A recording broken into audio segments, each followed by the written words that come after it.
სამინისტროს საგამოძიებო სამსახურის თანამშრომლების მიერ ამოღებულია უპრეცედენტო რაოდენობის, კერძოდ 75,127 ბოთლი ალკოჰოლური სასმელი და 318,000 კოლოფი უაქციზო სიგარეტი.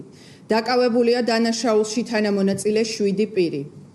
გამოძიებით დადგენილია, რომ ბრალდებულებს შიდა ქართლის რეგიონში წლების განმავლობაში გააჩნდათ არალეგალურად მოქმედი ალკოჰოლური სასმელების მწარმოებელი ქარხანა, სადაც კუსტარულად ხდებოდა სხვადასხვა დასახელების ქართული და უცხოური ბრენდული ალკოჰოლური სასმელების უკანონო ჩამოსხმა რეალიზაცია.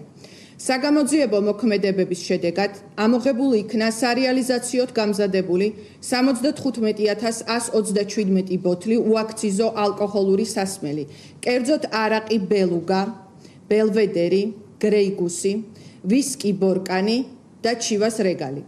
ჩხრეკისას ქარხანაში ასევე აღმოვაჩინეთ ხსენებული სასმელების წარმოებისათვის განკუთვნილი დიდი რაოდენობით ბოთლები, საცობები, ეტიკეტები, შესაფუთი მასალა, ხოლო ცისტერნებში დაახლოებით 24 ტონა ალკოჰოლური სითხე, რომლითაც ხდებოდა ზემოაღნიშნული ფალსიფიცირებული სასმელების დამზადება. ქარხნის მიმდებარე ტერიტორიაზე არსებული ერთ-ერთი საწყობიდან დამატებით ამოვიღეთ 318,000 კოლოფი უაქციზო სიგარეტი კარელია. ასევე ამოღებულია სიგარეტის შეფუთვისათვის და წარმოებისათვის განკუთვნილი ტექნიკური დანადგარები.